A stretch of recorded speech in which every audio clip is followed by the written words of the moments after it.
contarles un poco porque a veces el decreto ley 14.294, cuando uno lo entra a leer, no es muy amigable en cada uno de sus articulados, sobre todo porque entra a mencionar de repente convenciones. Por otro lado, sobre todo en los primeros artículos, menciona algunas convenciones, algunas listas, lista 1, 2 de estupefacientes, lista 3, 4, 2, 3 y 4 de psicotrópicos.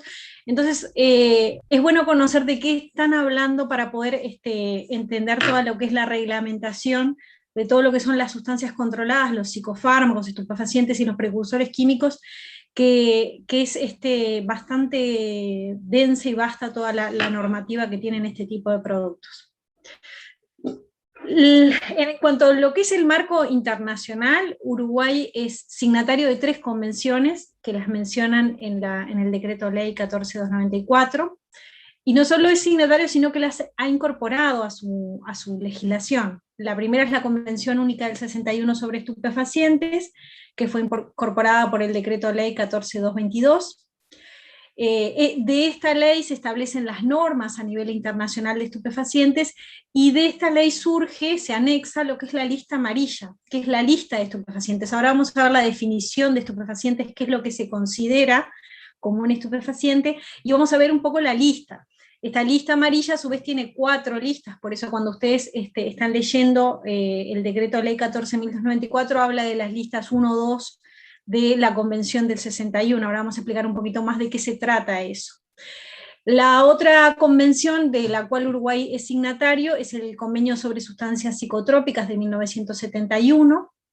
Este convenio fue incorporado a la normativa nacional a través del decreto ley 14.369, y establece una serie de normas, este convenio, internacionales para los psicofármacos, y también anexa lo que es la lista verde. La lista verde es la lista de control de los psicotrópicos a nivel internacional.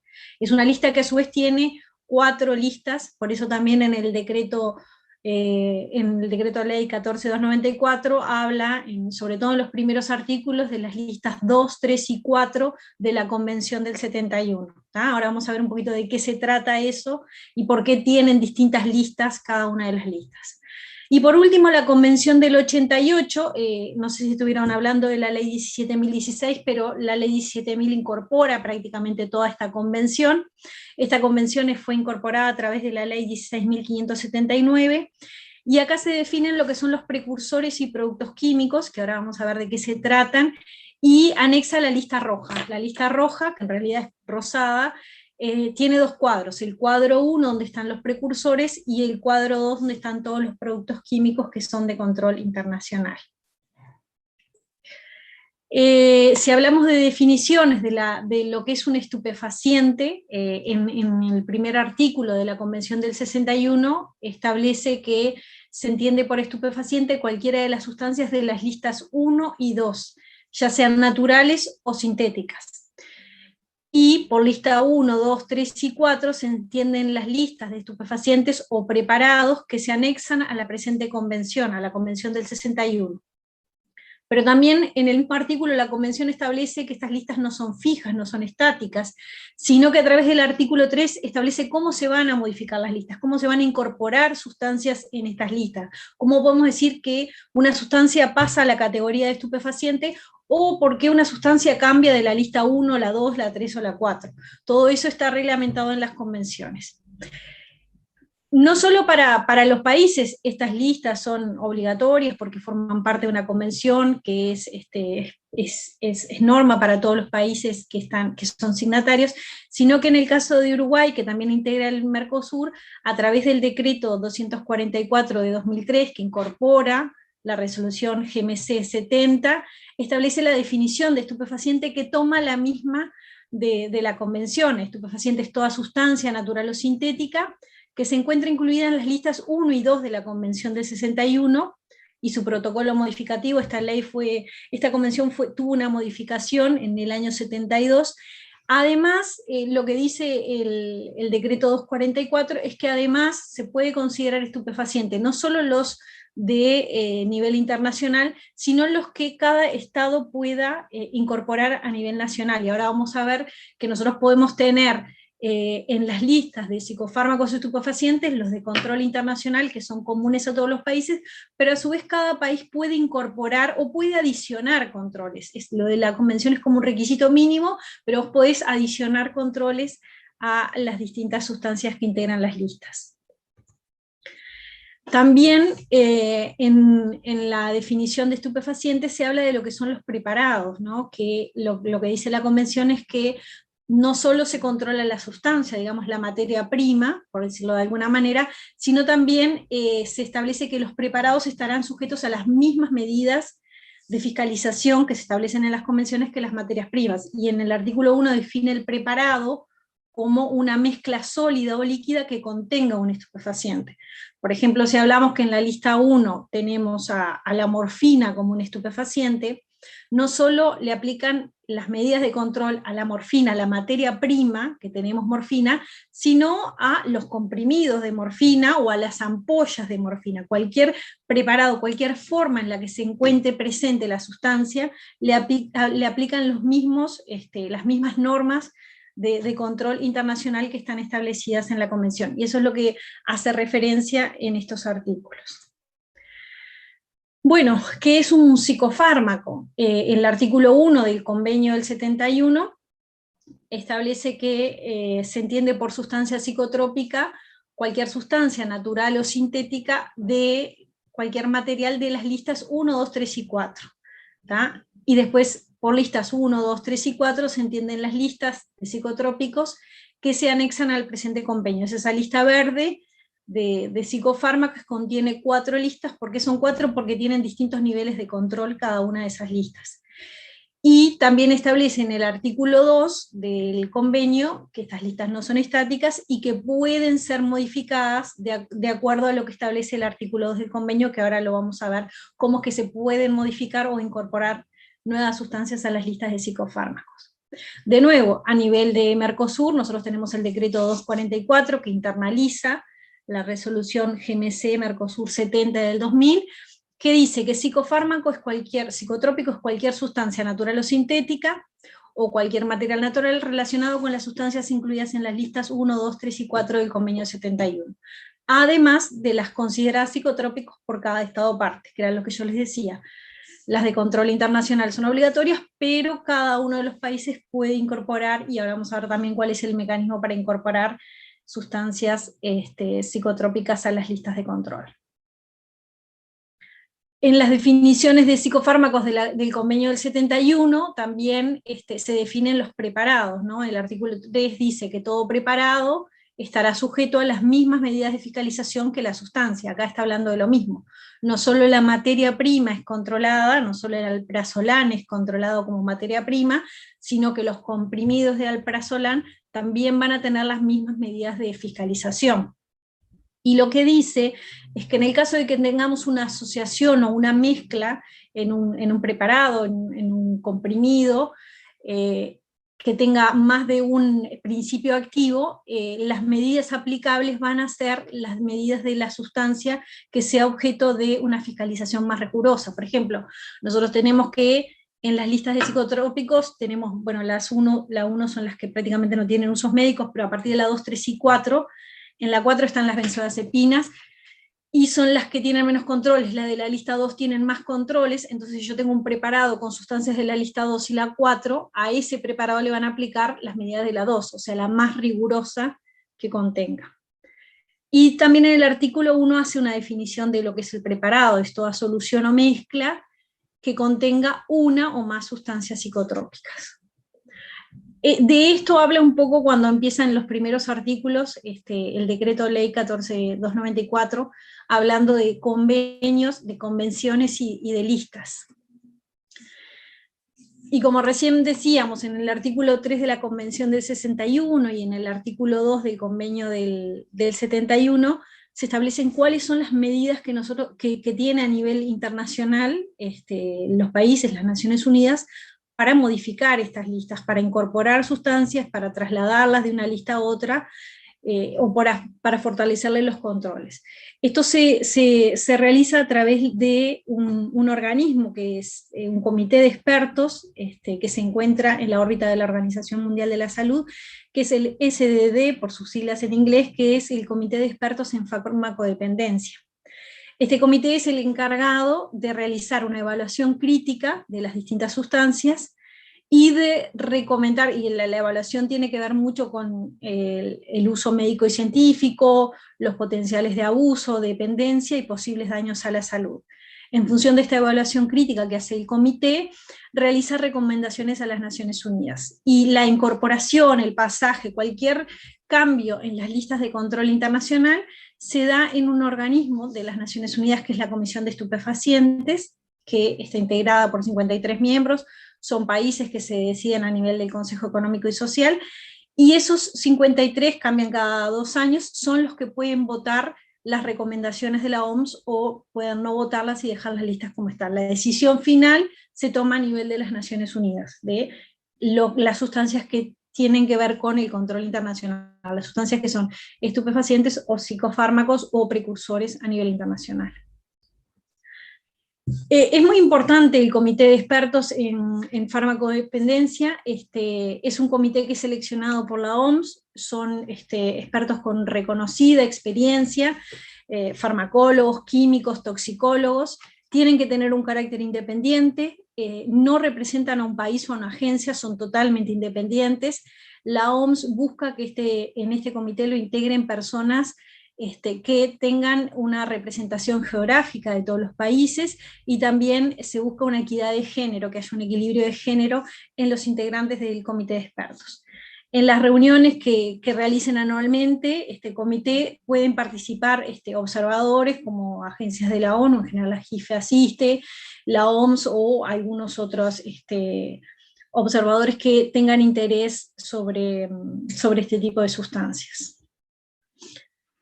El comité de farmacodependencia de expertos tiene las siguientes competencias. Ellos tienen que evaluar, en esta evaluación crítica que realizan para cada una de las sustancias, evalúan los riesgos de abuso, de dependencia y de daño de las sustancias, desde el punto de vista farmacológico, toxicológico, químico.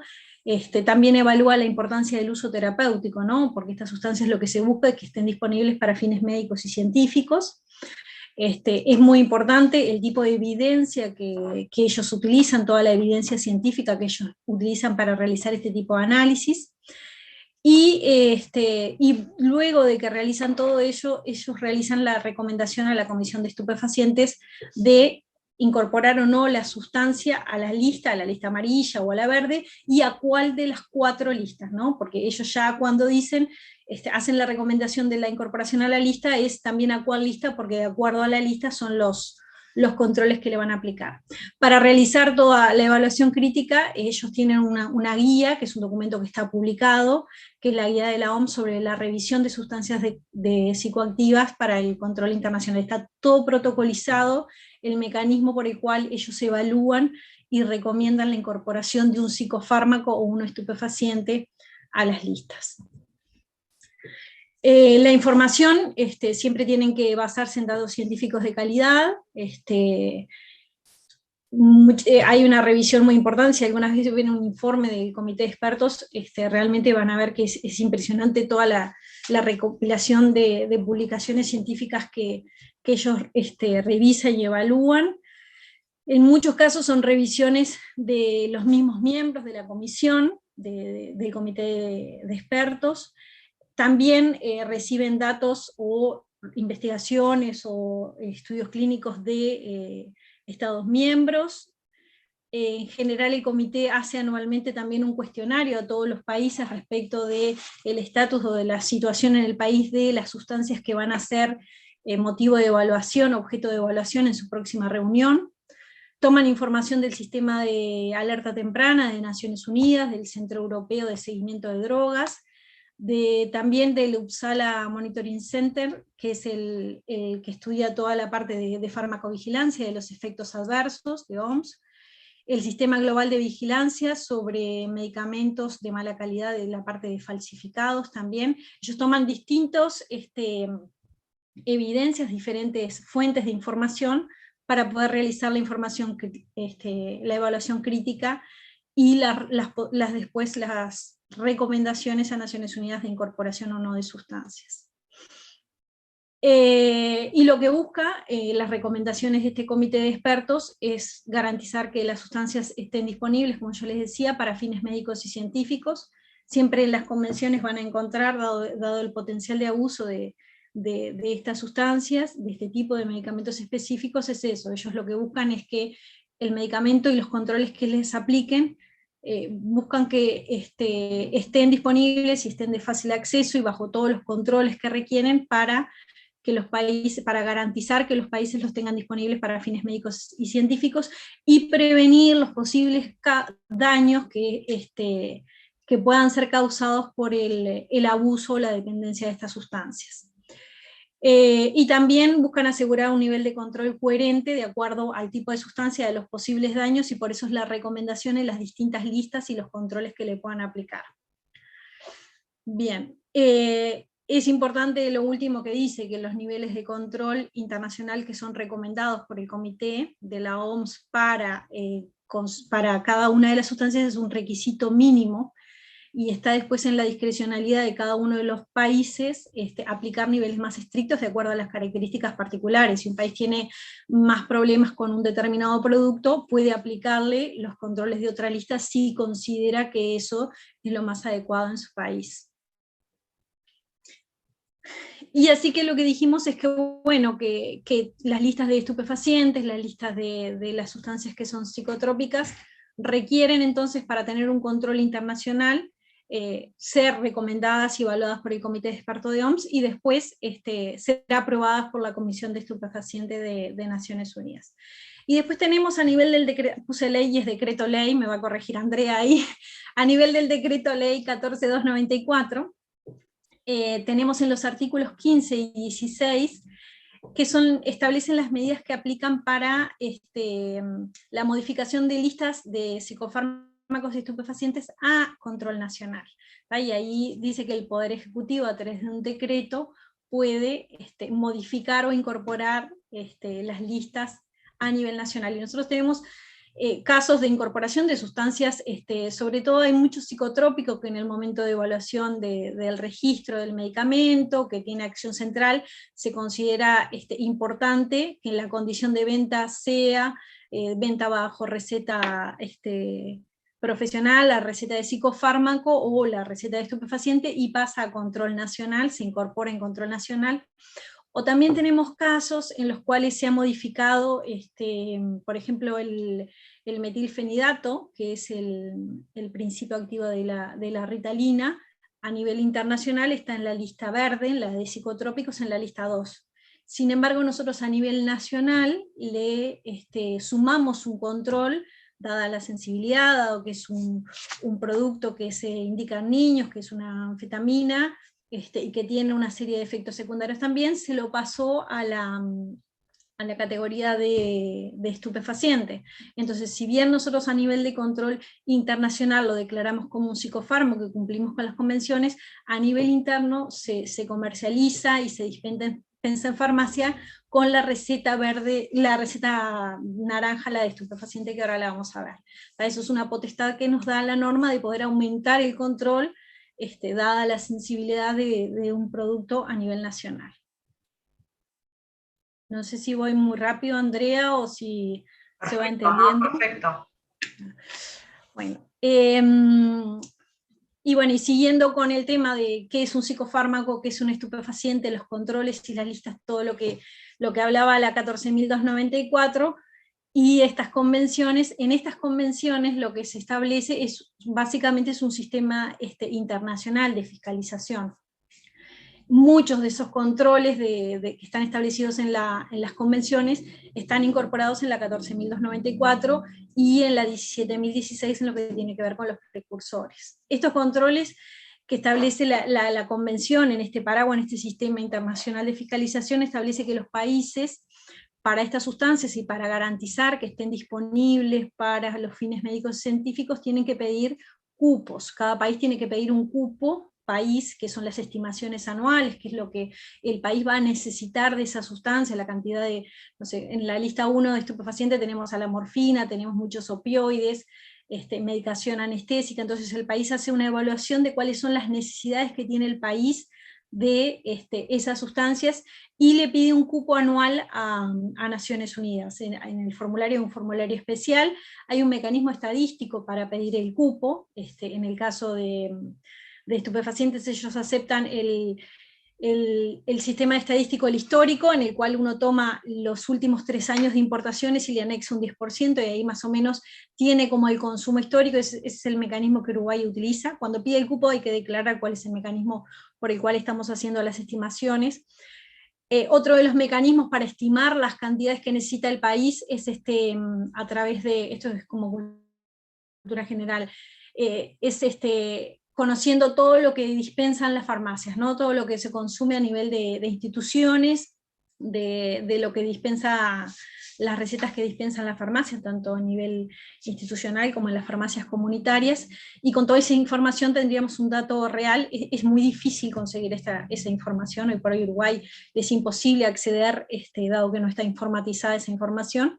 Y lo otro es tomar un centro centinela que sea representativo, una farmacia que represente, y después se traspolarlas al otro. También difícil porque no tenemos una como que sea referencia y que sea fácilmente extrapolable su consumo a todo el país. Entonces, generalmente lo que se utiliza para poder establecer cuál es el cupo país es usar el valor histórico de lo que se ha importado como necesidades del país. Luego, el sistema internacional de las convenciones, aparte de que del cupo, las empresas tienen que pedir autorización de importación, las empresas que tengan permiso para hacerlo, tienen que pedir autorización para cada importación y exportación, y ahí se establece cómo funciona todo eso, que ahora les voy a explicar, cómo es el mecanismo de comercio exterior que establece. Y luego los países en formularios estadísticos tienen que declarar a Naciones Unidas, y ahí ellos es como se controla este sistema internacional, tienen que declarar trimestralmente todas las importaciones y exportaciones. Cada país declara y ellos cruzan esa información. Después hay también estadísticas de producción, de comercialización, que se declaran anualmente. Y lo último que establece la convención es todo lo que es el sistema de prescripción y dispensación. Como ustedes saben, los psicofármacos y estupefacientes también tienen una receta especial, específica, eso está establecido en las convenciones, para que los médicos, los profesionales que están habilitados puedan prescribir y sean dispensados en las farmacias habilitadas. Todo eso también forma parte de todos los controles en toda la cadena de comercialización de estos productos. Otra vez le puse mal ley y es decreto ley, perdón, el marco legal, y mucho de esto es lo que estuvieron viendo con Andrea. Fue el viernes que tuvieron clase ustedes, ¿no? Sí, sí. El viernes, Quédate bueno. tranquila que los decretos leyes fueron convalidados como leyes, por lo tanto se les Ah, llama así por un tema formal de que fueron sancionados en la dictadura, pero la realidad exacto, es que siguen siendo, tienen rango de ley, así que no está mal, no Alicia, está no te mal. preocupes, no, no está mal. Bien, bueno, así que le podemos decir ley, facilita para diferenciarlo de lo que es el decreto reglamentario, ¿no? Que es el que reglamenta la ley aprobada en Parlamento. La ley 14.294 y toda esa serie de decretos reglamentarios, especialmente el 454, después muchos de estos decretos que están ahí listados son decretos Mercosur, y después decretos de incorporación de sustancias a listas a control nacional. Esta ley lo que hace es reglamentar y controlar toda la fiscalización de psicofármacos y estupefacientes en toda la cadena, tal como lo establece la convención, la del 61 y la del 71. Toma mucho de lo que establecen las convenciones. Y la reglamentación se da desde el comercio exterior, desde la importación o exportación de los psicofármacos, pasando por la fabricación, la comercialización, distribución y almacenamiento. Van a ver también que los psicofármacos tienen un almacenamiento distinto, aparte de lo que es tanto en farmacia como en el laboratorio, en el importador, se almacenan segregados, aparte, con acceso restringido al resto de los medicamentos. Y también tienen una normativa particular en la prescripción, en el tipo de receta y en la dispensación. Hay controles una vez que la farmacia lo dispensa, todo lo que tiene que hacer, libros, balances, todo eso lo vamos a estar viendo. Y después tenemos el marco legal, la ley 17.016, que no sé si la estuvieron viendo, esta también. Sí, bueno, esta ley toma mucho de la Convención del 88, el decreto 391 es el que reglamenta todo lo que tiene que ver con el control específico de precursores y productos químicos, ahora vamos a ver un poquito la definición, y reglamenta también todo, desde lo que es el comercio exterior y toda la cadena de distribución de este tipo de productos, fabricación, comercialización, distribución, almacenamiento. ¿Qué es un precursor y un producto químico? Si estuvieron viendo, la ley deben de haber estado viendo un poco la definición, ¿no? Los precursores son sustancias que se utilizan en la producción o en la elaboración de un psicofármaco o un estupefaciente, pero que la estructura molecular de ese precursor es fundamental para la molécula que yo quiero obtener, para el psicofármaco o estupefaciente que yo busco.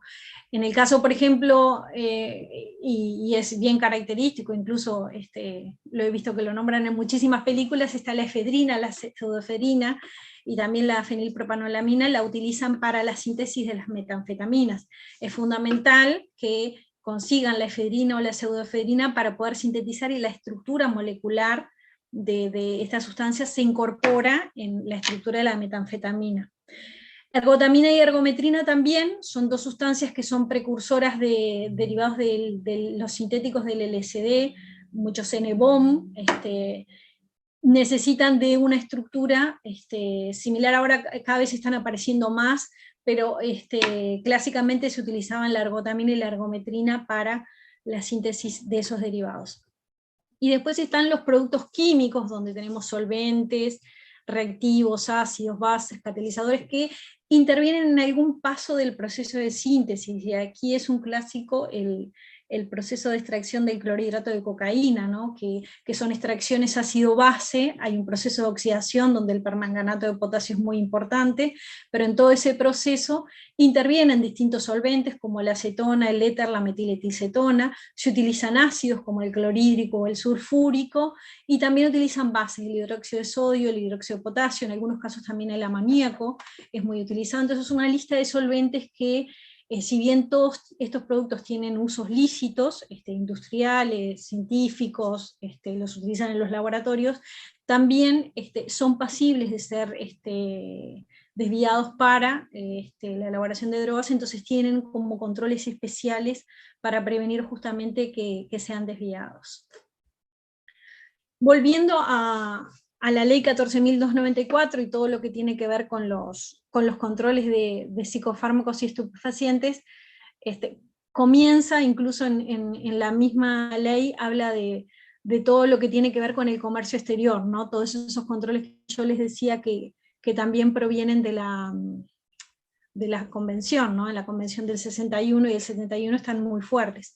Lo primero que una empresa que quiere importar o exportar psicofármacos o estupefacientes tiene que tramitar, en el caso de estupefacientes es un permiso especial para comercializar estupefacientes, eso lo nombra la 14.000, y después en el 454, en el decreto 454 del 76, reglamenta esos permisos especiales para comercializar estupefacientes, y que se dan porque el ministerio tiene el monopolio en la importación de estupefacientes.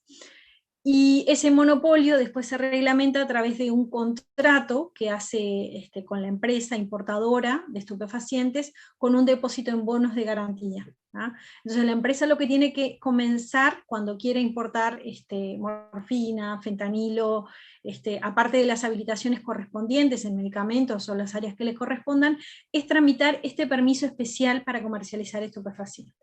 Una vez que hizo este contrato con el ministerio, depositó los bonos y todo eso, tiene que solicitar los cupos, tiene que decir, bueno, yo voy a traer tanta morfina, tanto fentanilo, porque voy a elaborar tal producto, o sea, tiene que demostrar el uso, para qué lo va a traer, y cuál es la estimación anual que tiene de eso, para que se pueda incorporar a la estimación país y se le pueda solicitar a Naciones Unidas. ¿Por qué es importante la estimación?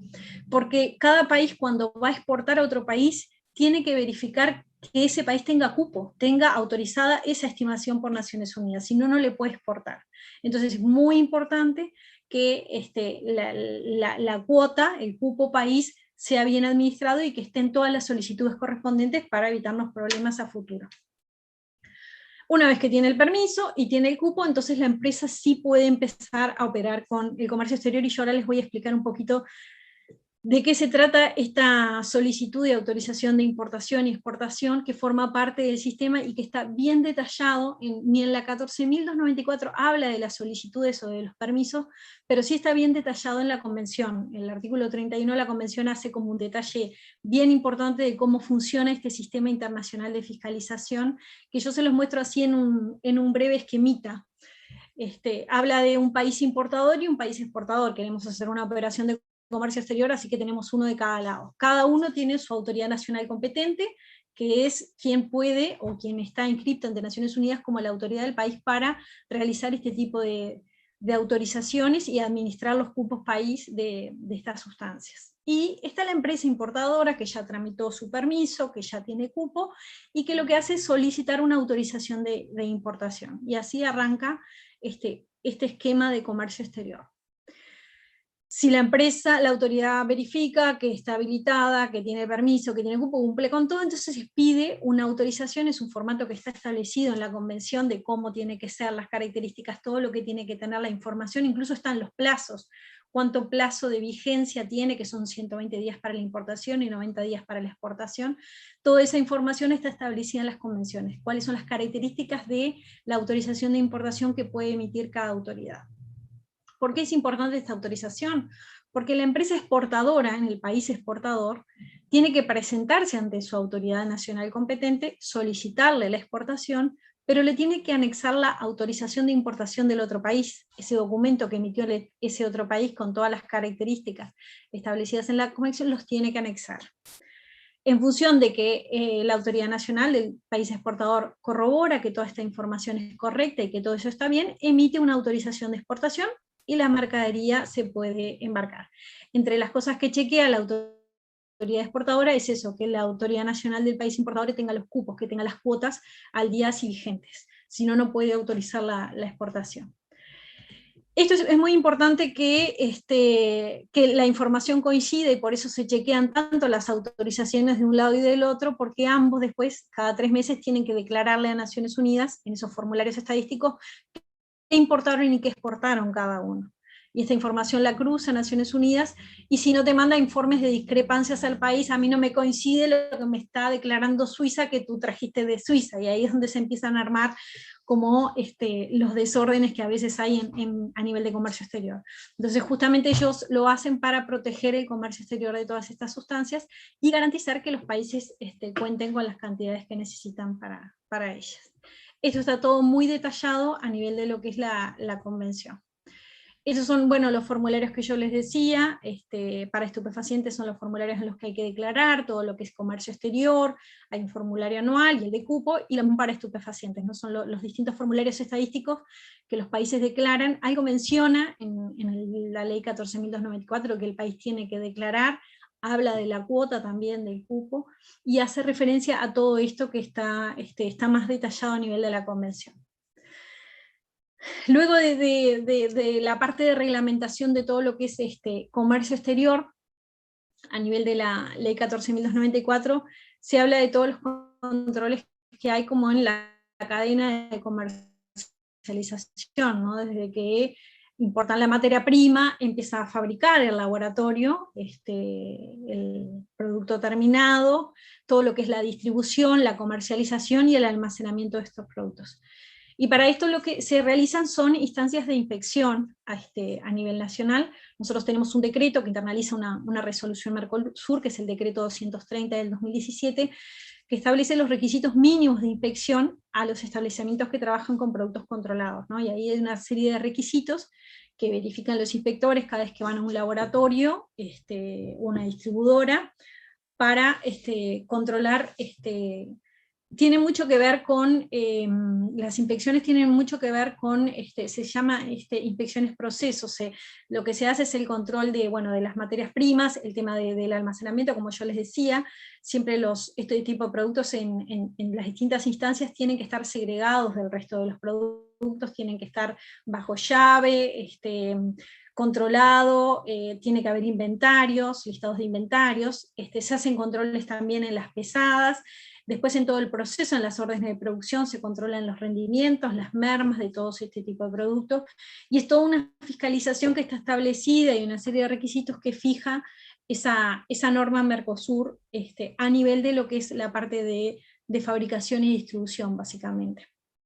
Como les decía, a diferencia del otro tipo de producto, los psicofármacos, y en la ley 14.294 se habla de que tienen que estar almacenados en vitrinas, creo que es, bueno, sí, por supuesto que la vitrina es algo que ha quedado como obsoleto, y van a ver que a nivel de laboratorio se usan muchos jaulas, dado el volumen que tienen, y lo mismo a nivel de droguerías o distribuidoras, tienen recintos cerrados, con llave, en muchos casos han puesto cámaras, con acceso restringido, y muchas veces está el personal que puede acceder, tiene el listado, y a nivel de la farmacia también, porque ustedes van a ver que en la farmacia tienen toda la medicación, pero es un clásico que la farmacia tiene el mueble de psicofármaco cerrado, y en ese mueble se almacenan lo que son los psicofármacos estupefacientes.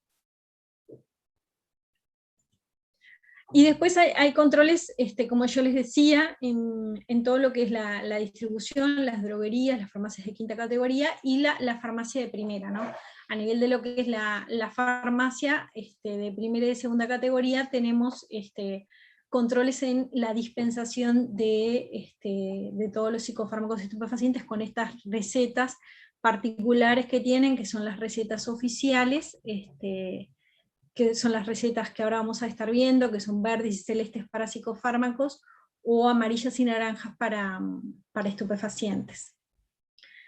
Además de estos controles, también la norma establece controles en los productos que están vencidos, o productos que están en mal estado, deteriorados, productos no conformes, cuando un producto no está apto para su comercialización, tanto si es a nivel del laboratorio, la droguería, la farmacia, tienen que pedir autorización para destruirlos, los tienen que mantener en sus stocks, y solicitan autorización al Ministerio de Salud Pública, que autoriza en una resolución a dar la baja y a destruir a estos productos para poder regularizar el control.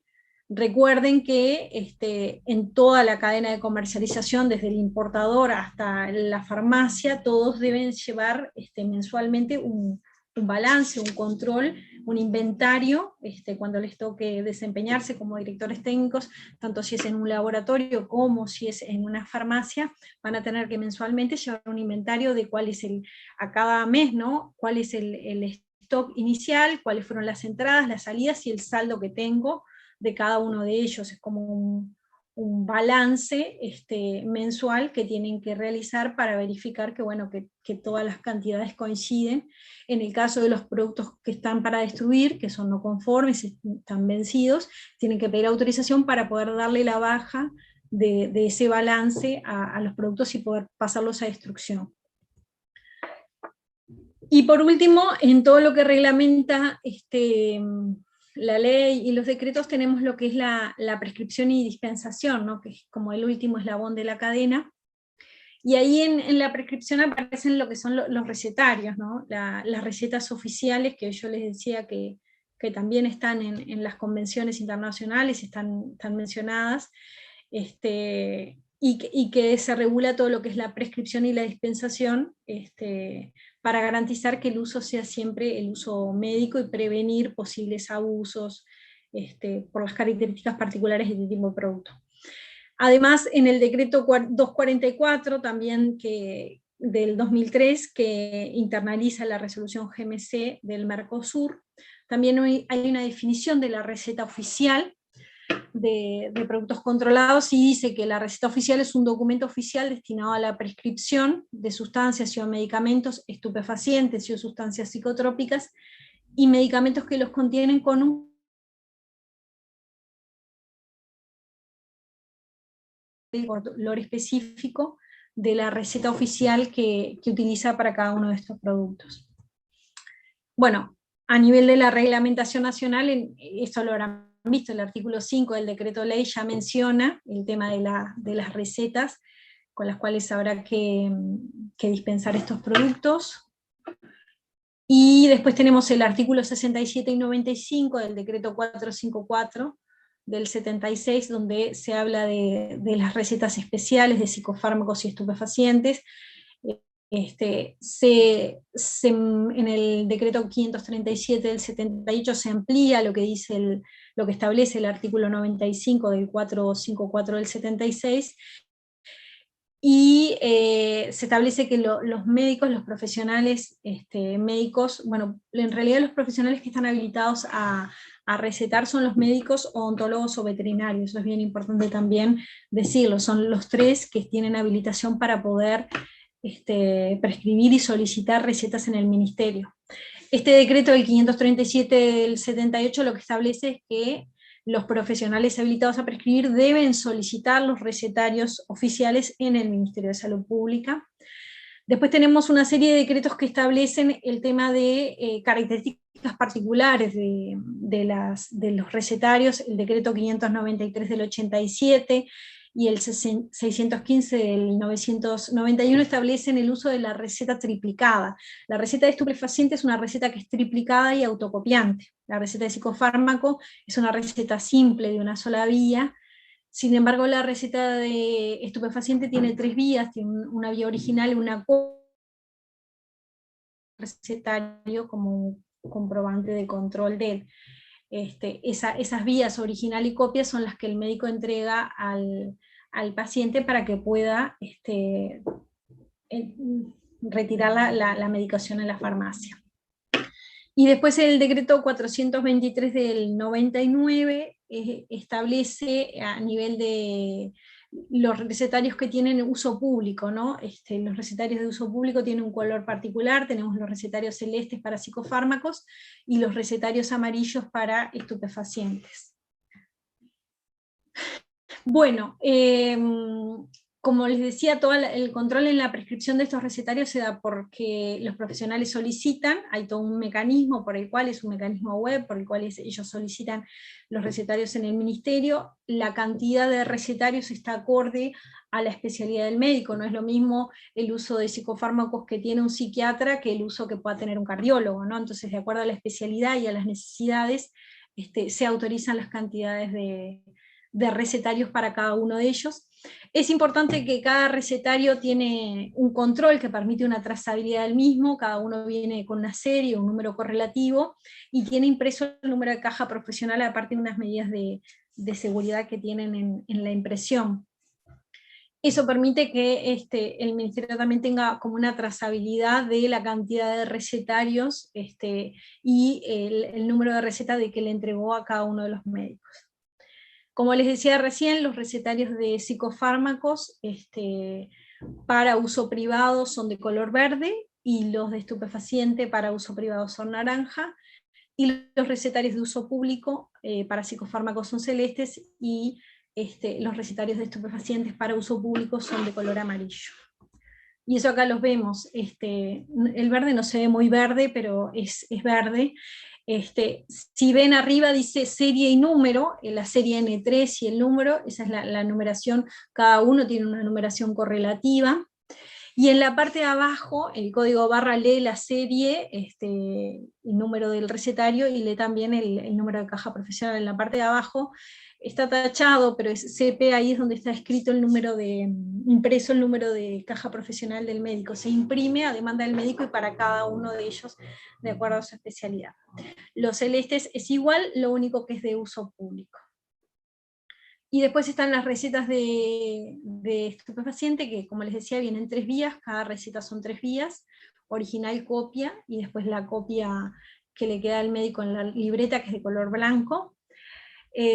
Naranja es la de uso privado y amarillo es la de uso público. También tienen serie, tienen número de caja profesional, tienen todos los mismos controles, y es importante que el artículo 79 del decreto 454 establece la cantidad máxima de estupefacientes que se pueden recetar en una receta, que un médico puede prescribir en una receta. Y en este caso se habla de que la cantidad no puede ser superior a 10 días de dosis diaria. Y a veces es como un trabalengua entender qué quiere decir con eso la norma.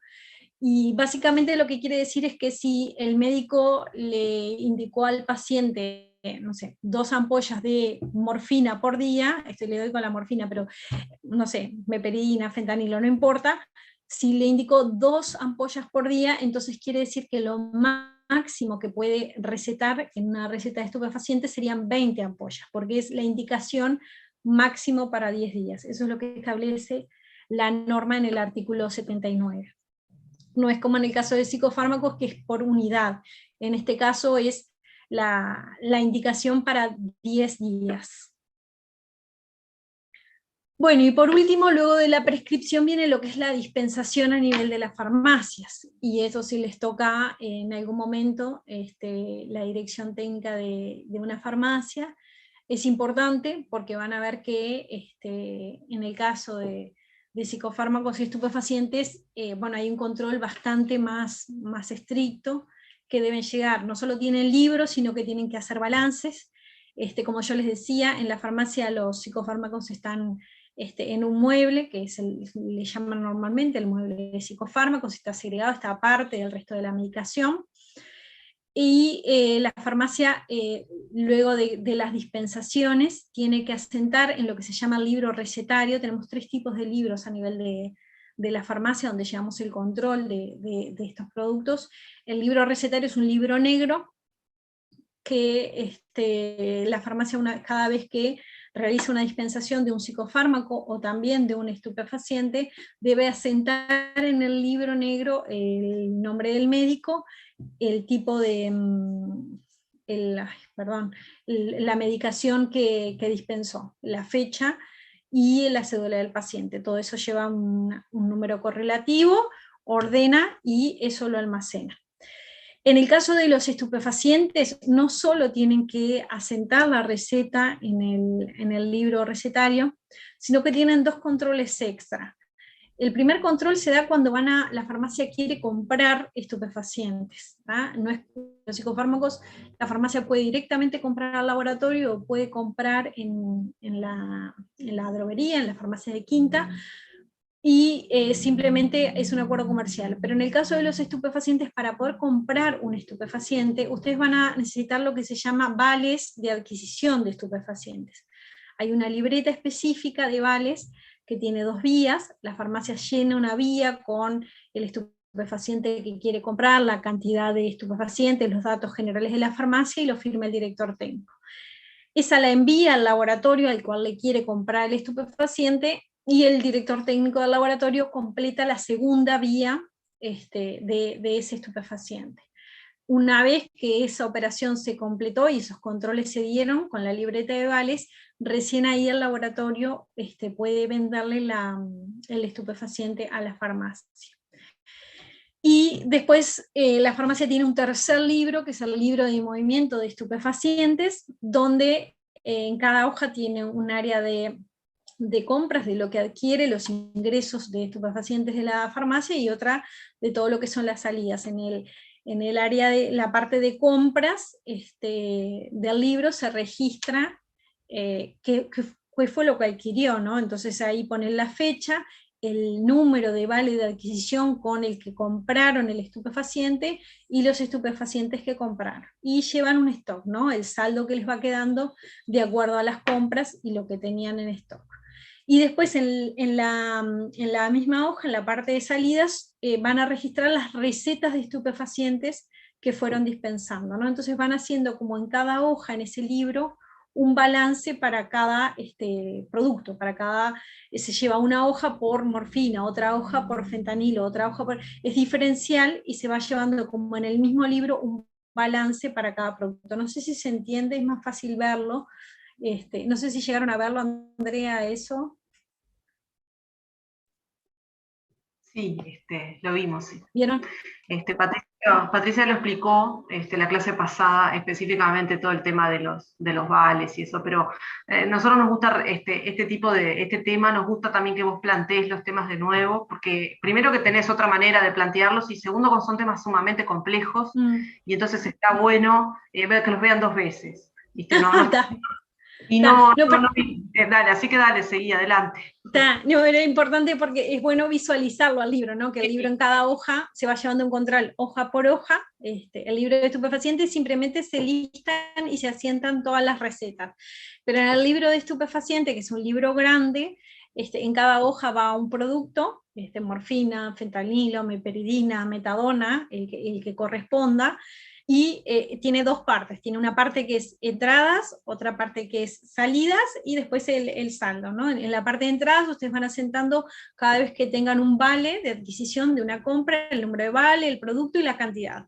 Y después las salidas, cada receta, el número de receta, lo que salió, el médico que prescribió, y van dando la baja, ¿no? Entonces ahí van llevando como un balance de cada uno de ellos. Y además de lo que tiene que ver con los libros, a nivel de lo que es la farmacia, también en la dispensación, tienen que hacer los balances, ¿no? El balance mensual que yo les decía, que lo tienen que hacer todos en toda la cadena de comercialización, que tiene carácter de declaración jurada, tiene que estar firmado por el director técnico, y básicamente lo que tiene es un stock, entradas, salidas y saldo. Eso es básicamente lo que tiene el balance. Y antiguamente, y en el decreto 454, se pedía que mensualmente las farmacias entregaran una copia del balance mensual al Ministerio de Salud Pública, y otra copia permaneciera en la farmacia. Pero el Ministerio lo que estableció por ordenanza es que la farmacia mantiene el balance mensual en la farmacia a disposición de que vaya el inspector, y trimestralmente remite un balance en un formato electrónico, es una planilla Excel básicamente, que es lo que remite el balance trimestral al Ministerio, y no todos los meses. ¿Tá? Eso es algo que tienen que hacer tanto en las farmacias de primera como en las farmacias de segunda. Y bueno, por aquí estaría un poco todo lo que sería control de psicofármacos y estupefacientes. No sé si tiene alguna pregunta. Muchachos, aprovechen ahora. Yo mientras piensan te hago una pregunta. Sí. No, se me vino a la mente el tema de la lista 1 de Nueva York, que tú dijiste que las sustancias contenidas en la lista 1 no tienen usos médicos. Y estaba pensando, bueno, que en la lista 1 está la morfina, que sí tiene un uso médico, y el cannabis. No. ¿No? Contame un poquito de eso, porque capaz que era un tema que soy yo que estoy equivocada. No. Claro, en la convención del 61 tenemos 4 listas, ¿no? La lista 1 y 2, que son las de estupefaciente, que son estas que dice acá. Incluso si vos ves en la definición de estupefaciente, te habla que estupefaciente es la lista 1 y 2. Son las listas en las cuales reconoce, por estupefaciente se entiende cualquier sustancia de las listas 1 y 2, naturales o sintéticas. Ahí en esa lista tenemos, en la lista 1 tenemos a la morfina, el fentanilo, meperidina, metadona, tenemos a todas esas. Incluso en la lista 2 están algunas sustancias estupefacientes que tienen un control un poquito más suave que los de la lista 1, como la codeína, por ejemplo, la etilmorfina, algunas sustancias que tienen un poquito de control menor. La lista 3 de estupefacientes de la Convención de 61 son preparados, que ellos le dan un control especial, y en la lista 4 están las prohibidas, son las que la OMS no reconoce que tengan usos médicos y considera que los países tienen que limitarlas, están prohibidas, por eso ni siquiera las reglamenta, porque dice que los estupefacientes son la lista 1 y 2. Bien, o sea que entonces es la 4 yo te entendí mal. No, después... Es la 4 la que no tiene uso médico. Exacto. En la lista 1, después en la Convención del 71 es al revés. La lista 4 es donde están todas las benzodiazepinas, por ejemplo. Y son dentro de las listas de psicofármacos, son tales las que tienen menos controles. La lista 2, por ejemplo, es donde está el metilfenidato, que es el de la Ritalina, que nosotros incluso a nivel nacional lo controlamos como estupefaciente. Y en la lista 1 hay muchas anfetaminas, y está el THC, por ejemplo, no está el cannabis está en la de estupefacientes. Está el THC y una cantidad de productos que ellos consideran que no tienen uso médico. incluso le ponen unos controles súper fuertes a ese tipo de productos de la lista 1, porque no consideran que tengan usos médicos, sí usos en investigación científica. Es al revés, en el convenio 71 las de mayor control están en la lista 1. Perfecto. No, yo te había entendido mal y por eso te pedí la aclaración. Sí, Capaz sí. que fue un error mío. Muchachos, ¿tienen alguna pregunta? Yo tengo una pregunta. Cuando vos explicabas que el proceso de importación-exportación, cuando decías que no recuerdo el nombre de la entidad que establece el cupo, ¿cómo definen cuál es el cupo que establecen para cada país? Ahí está. Tenemos dos cosas ahí. Está el cupo país, que es lo que el organismo competente. Naciones Unidas define lo que es la autoridad nacional competente, que es el órgano en cada país que tiene que realizar estos controles que están definidos en la convención, en las distintas convenciones. Cuando la autoridad nacional competente hace un pedido de cupo país, y yo les explicaba que Naciones Unidas establece 3 métodos estadísticos para solicitar cupo. Uno de ellos es el histórico, se miran se hace un promedio de las importaciones de los últimos 3 años y se le agrega un plus de un 10%. El otro es tomar los datos de consumo reales del país, proveniente de todo lo que consumieron las farmacias, las instituciones médicas, o lo otro es tomar un centro Sentinel y después extrapolarlo a todos. Son los 3 métodos que tenemos para poder calcular el cupo país. Y después lo que sí tenemos es lo que pide como cupo cada empresa que va a realizar una importación. Cada empresa tiene que decir cuáles van a ser sus necesidades anuales, entonces el país por un lado administra el cupo país con Naciones Unidas y después administra el cupo de cada empresa para que eso también entre dentro del paraguas de cupo país. No sé si se entiende. Si quieren, por ejemplo, les pongo un ejemplo. ¿Entendiste? Sí, pero ¿y el cupo de la empresa lo define cada empresa con base en Sí, en su claro. producción? Exacto, la empresa, por ejemplo, va a traer, no sé, 10 kilos de morfina porque va a elaborar, y ahí tiene su registro de, no sé, morfina en comprimidos o ampollas de morfina, y lo que hace es evalúa la necesidad para su línea de producción de ese año. Y en general lo hacen en base también al consumo, ¿no? A las ventas que ellos tienen de morfina a nivel de comercio nacional.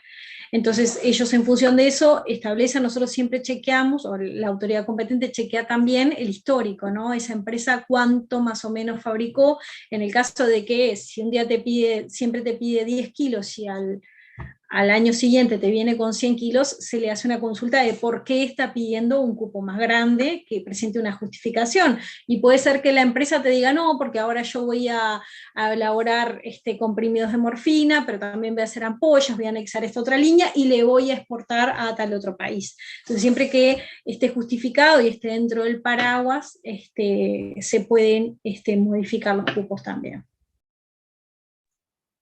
Gracias.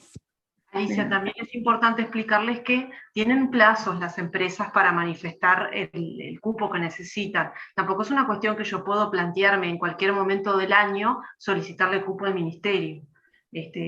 Sí. Eso cómo es.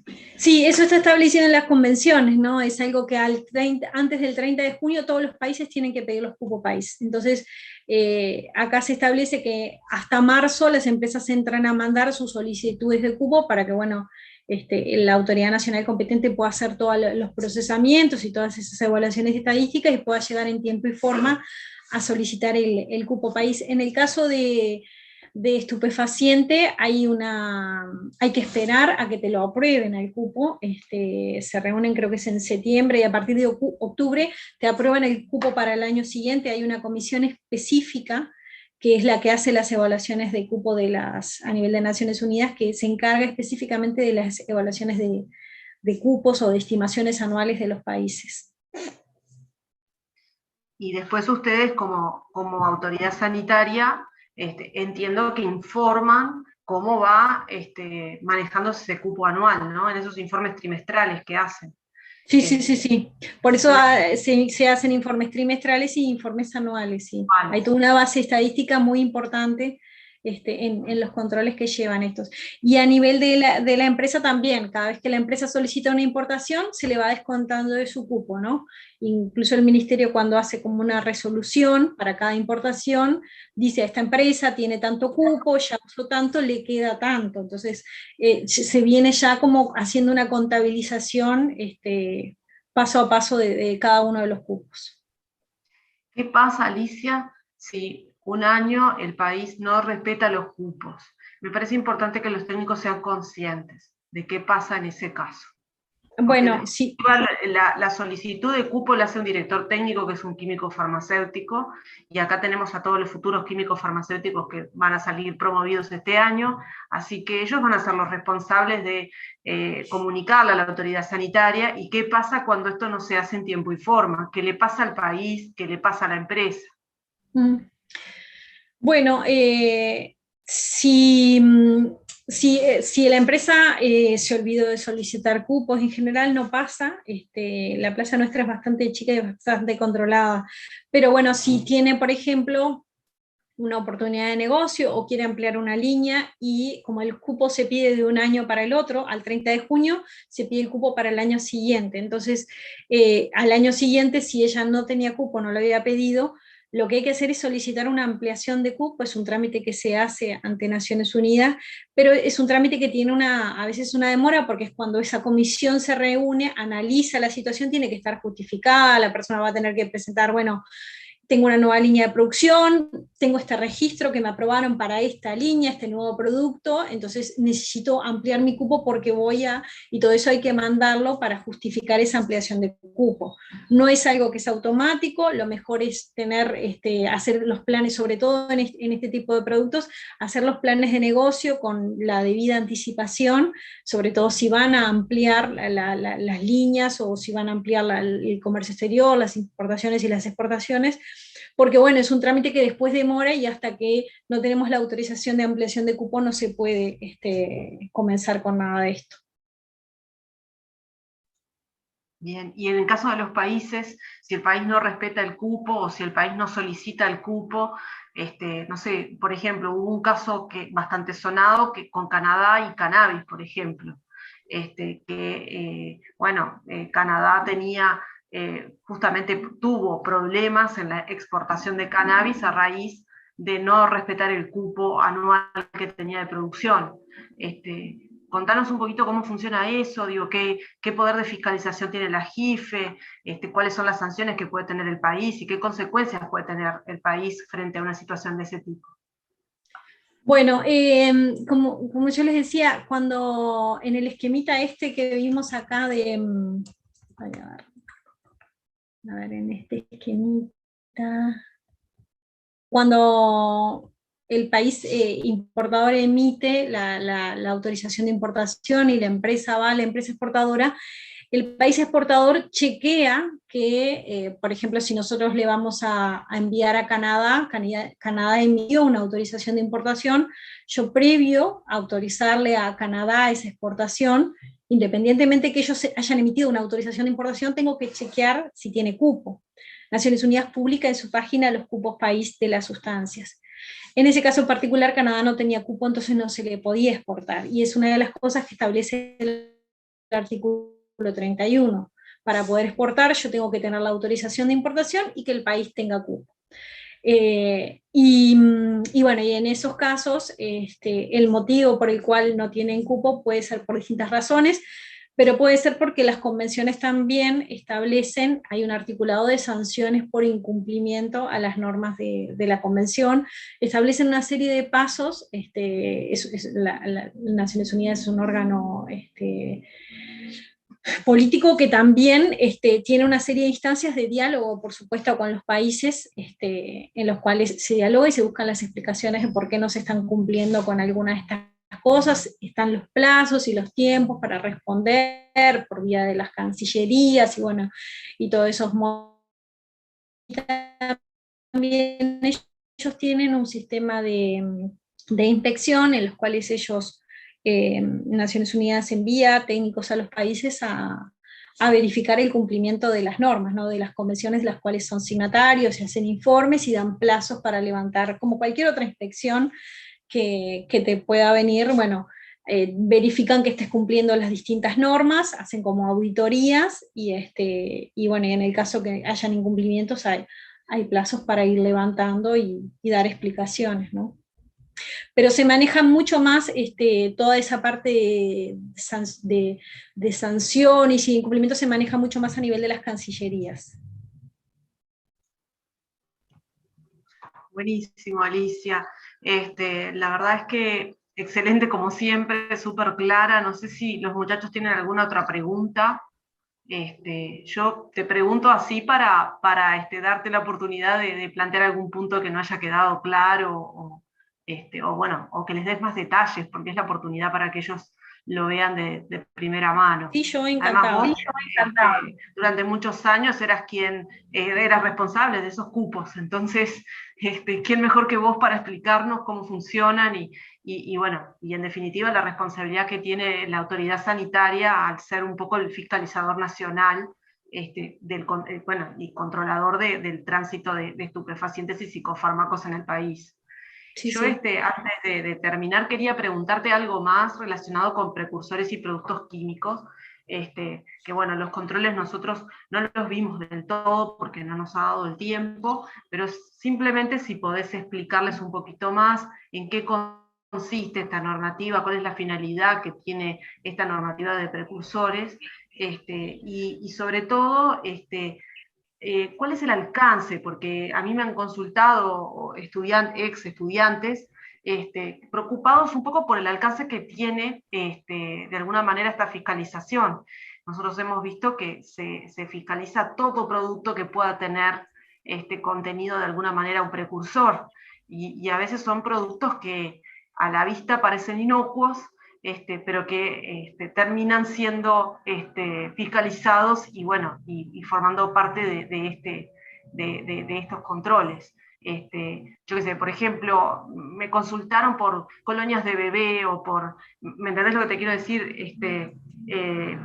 Bueno, por productos que de repente a simple vista podrían no llegar a ser algo que debería ser controlado y que por razón de la normativa tiene que ser declarado su contenido. No sé si nos puedes explicar un poquito de esto. Sí, bueno, las normas estas aplican mucho a la sustancia, a presencia o ausencia de la sustancia.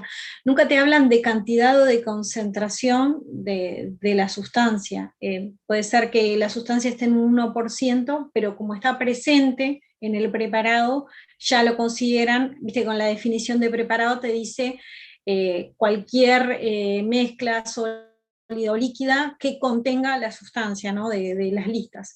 Entonces, el hecho de que esté presente la sustancia ya aplica control. En el caso de precursores y productos químicos, como yo les decía, son dos cuadros, el cuadro 1 y el cuadro 2. Es distinto a los controles, no son los mismos controles que para psicofármacos y estupefacientes.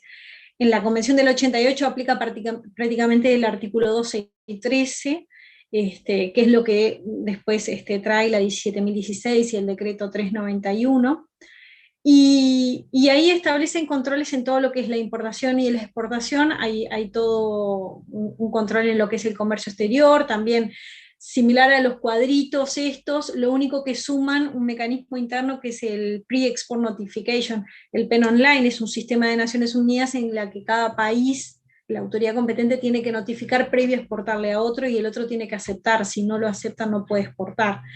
Y después están todos los controles a nivel de la plaza de estos productos, justamente porque son productos que tienen muchísimo uso a nivel industrial, a nivel científico, a distintos niveles, pero que también son productos que se desvían, y que los desvíos en los países muchas veces se da un desvío hormiga, un desvío muy pequeño, en pequeñas cantidades ya hacen mucho. Entonces por eso hay que controlar toda la cadena de comercialización. En lo que vos hablas de las mezclas, particularmente la convención establece que las mezclas se puede no controlar el preparado si la empresa demuestra que no tiene manera de extraerlo, de separarlo. Por ejemplo, pasa mucho en algunas tintas que tienen metiletilcetona, y que es muy difícil que tú puedas extraer la metiletilcetona de ese preparado para poder usarlo. Hay algunos otros productos que son mezclas y que sí, por destilación vos podés extraer algún solvente.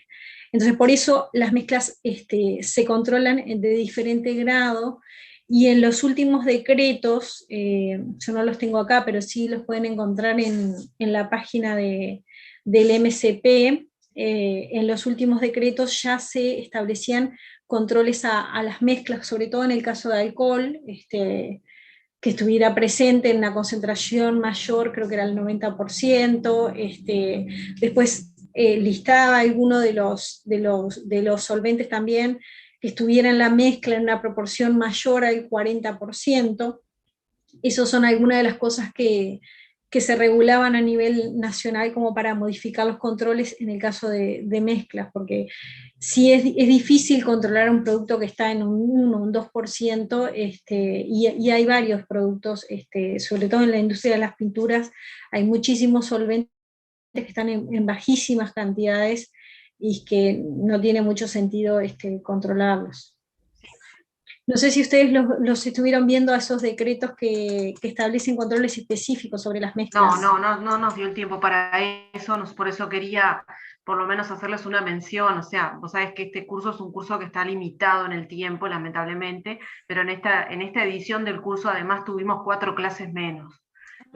Por la pandemia. Entonces, eso también nos llevó a acotar un poquito lo que vemos, lamentablemente, y bueno, por supuesto, los estudiantes tienen que tener claro que los temas existen y que hay mucho más para estudiar, y que hay particularidades, ¿no? Sí. Nosotros presentamos los temas y bueno, lamentablemente no es posible darlos en forma exhaustiva.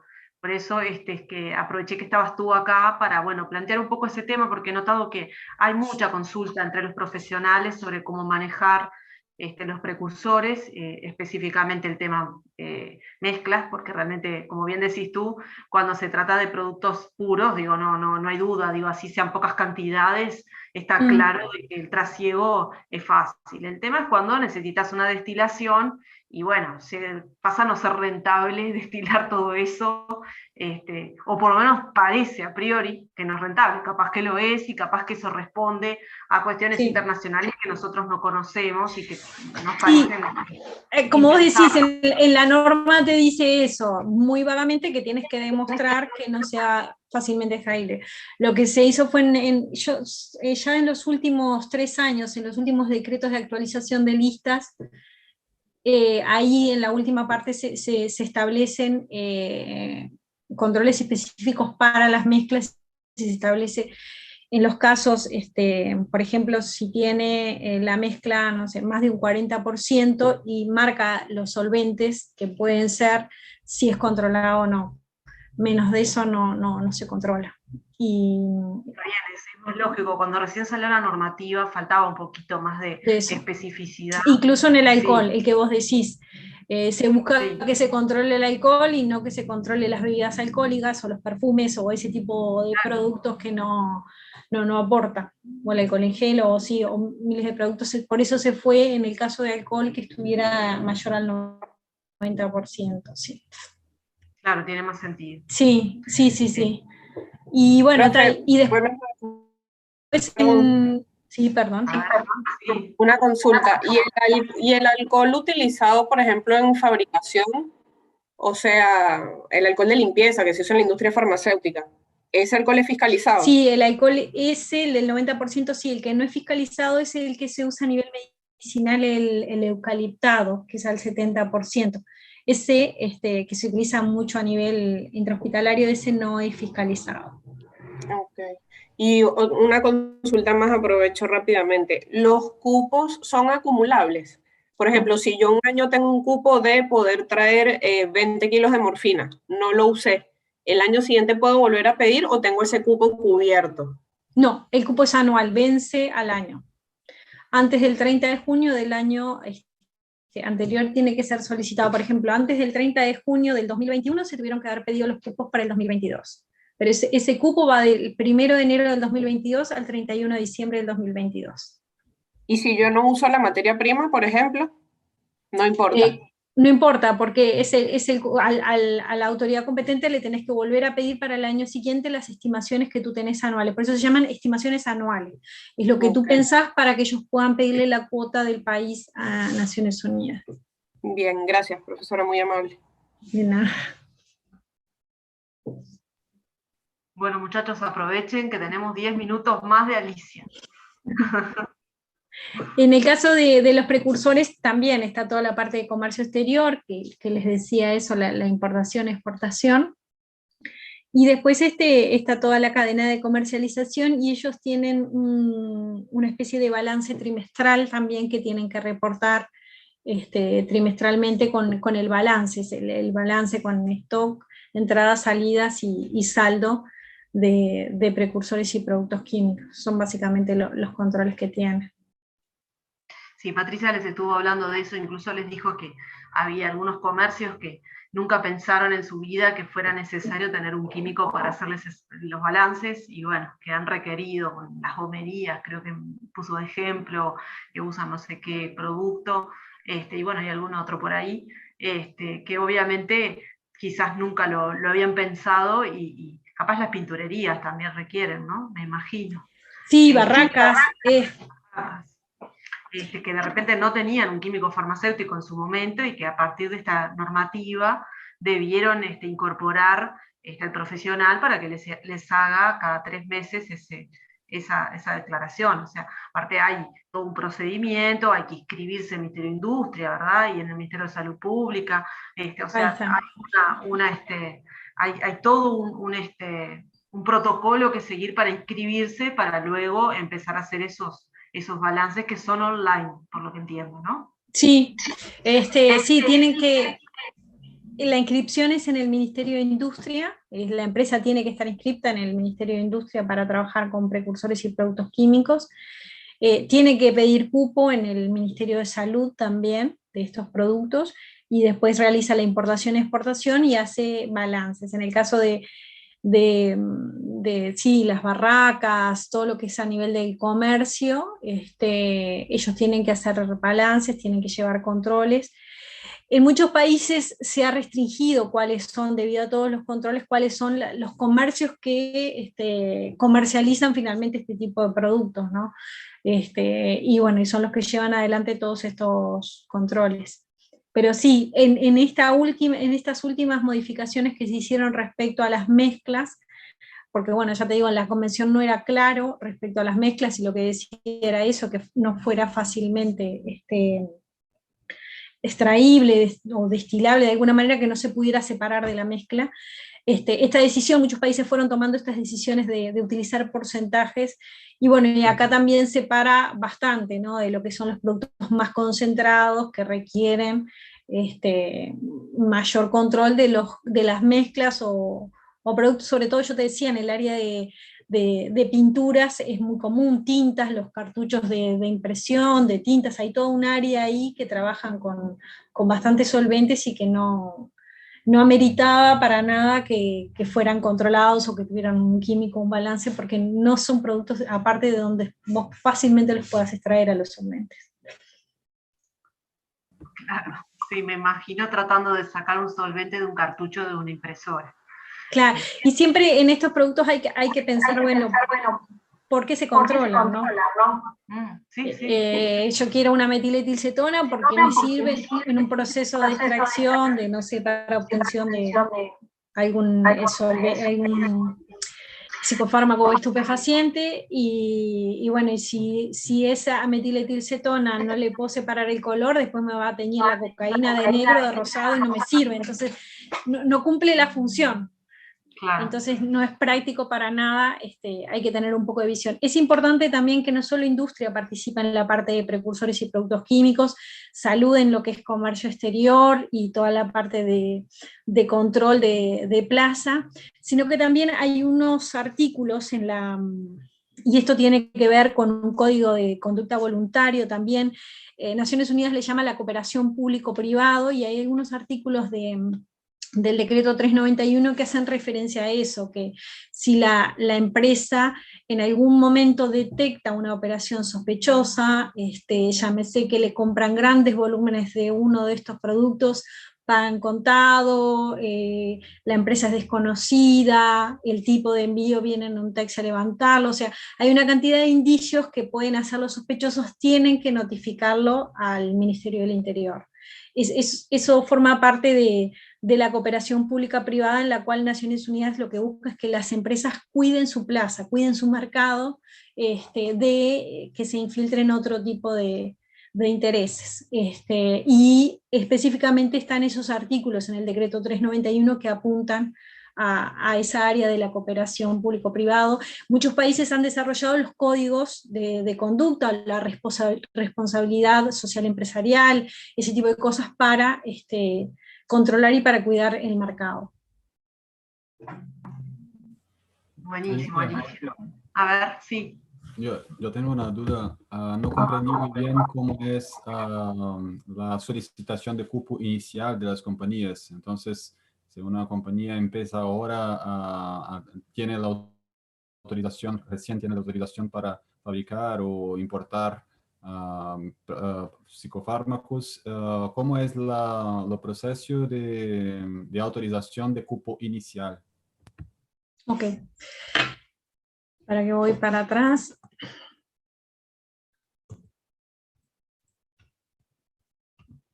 Acá.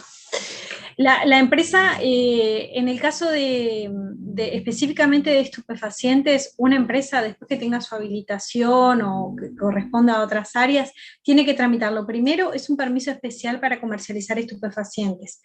Por eso de que en el decreto ley 14294 habla de que en Uruguay el ministerio tiene el monopolio de la importación. Ese monopolio de la importación está reglamentado en este permiso especial, que es un contrato que hace el ministerio, es un contrato que se hace a nivel de jurídico notarial con la empresa, en la cual establecen responsabilidades entre las partes para poder importar estupefacientes, y la empresa tiene que hacer un depósito de bonos sin garantía. ¿Ah? Eso es lo primero que tiene que hacer la empresa. Una vez que tiene este permiso, que el ministerio le da este permiso, ahí solicita sus estimaciones anuales, sus cupos. ¿Qué es lo que va a elaborar? ¿Qué va a fabricar? Tengo este registro que me aprobó el departamento, entonces voy a elaborar este producto y voy a elaborar tanto por año, que es lo que demanda mi mercado, ¿no? Así es, entonces es una estimativa. ¿Eh? La cantidad es una estimativa, no tiene un inicial que es una cantidad inicial que es fija. No, es una estimación de acuerdo a su plan de negocio, lo tiene que justificar. Tenemos que presentar el registro del producto, del medicamento que voy a elaborar y hacer una estimación de acuerdo a su capacidad, qué es lo que va a elaborar y a su mercado. La primera vez, el primer año, sí va a ser más una estimación, pero a partir de ahí se va a ver también, de acuerdo a sus balances y a sus movimientos, si esa estimación era correcta o si requiere algún ajuste. Siempre existe la posibilidad de que se amplían las líneas de producción o puede pedir una ampliación de cupo. Y eso es bien importante porque Uruguay utiliza para pedir los cupos totales, utiliza el sistema ese, el histórico que yo les decía, los 3 años de importaciones, ese promedio de 3 años más un 10%. Entonces es importante que igual revisa lo que tiene cada uno y que más o menos cada una de las empresas, pero es importante que las empresas lleven al día las estimaciones anuales.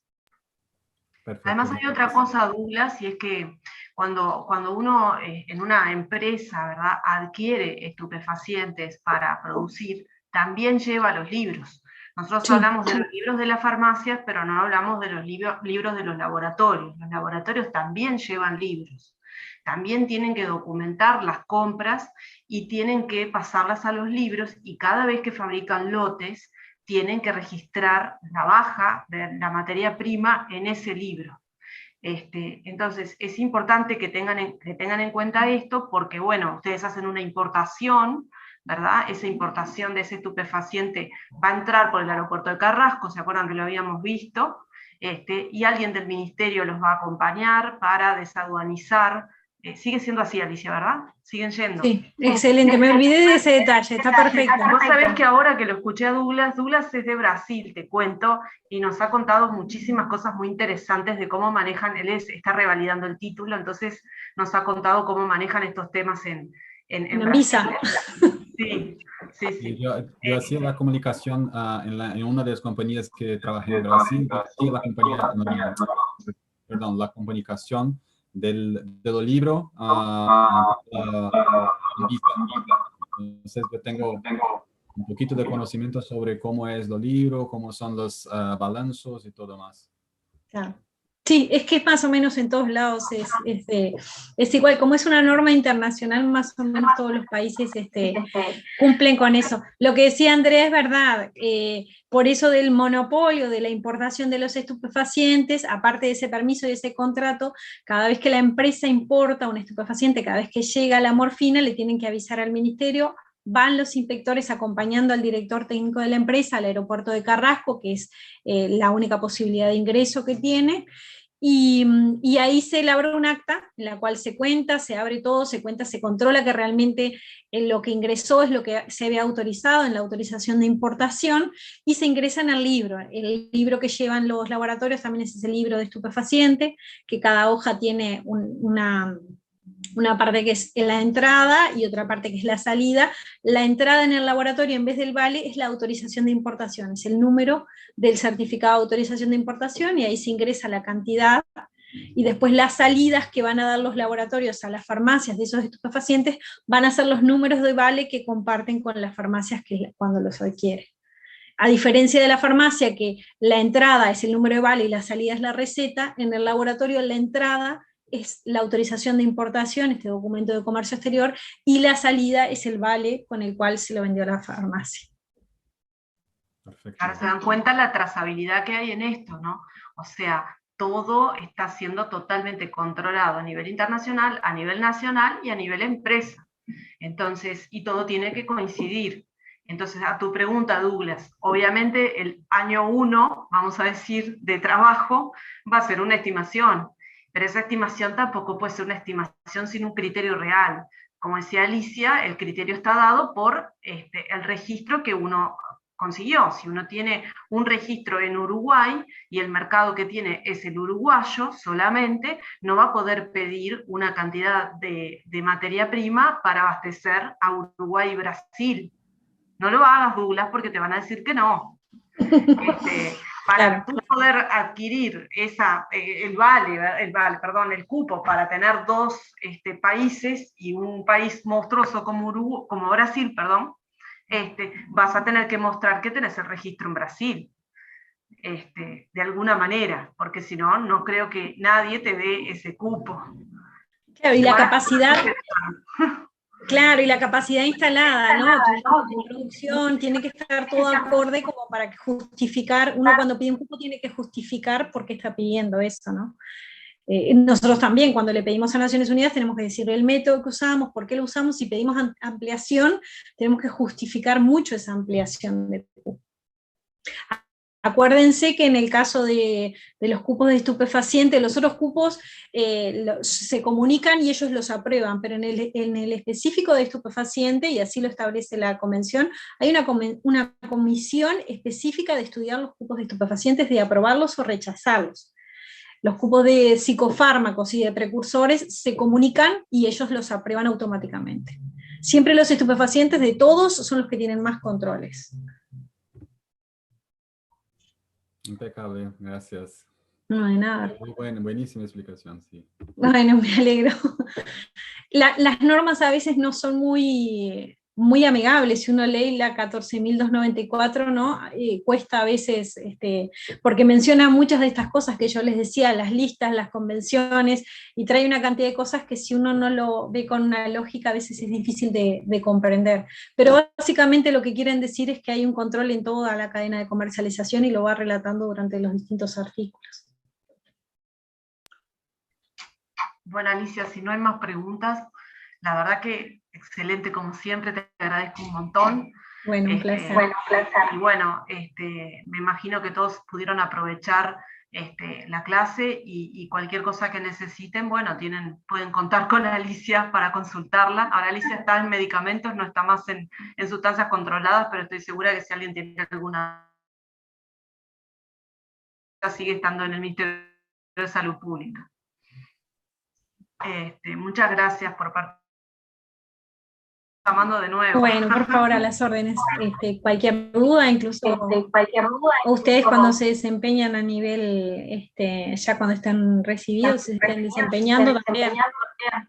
Siempre cuando uno arranca en esta profesión tiene muchísimas dudas, porque es una profesión que también nos da responsabilidades, así que siempre es bueno consultar, sobre todo a nivel del ministerio o a nivel de las cátedras, ¿no?, de los profesores, para que nos orienten y bueno, y hagamos las cosas bien. Son muchas las normas que aplican, ¿no? Tienen las normas de medicamentos, de farmacia, bueno, estas normas de sustancias controladas que a veces son las más estrictas, entonces es mucha cosa, así que bueno, yo a las órdenes, encantada, lo que pueda ayudar.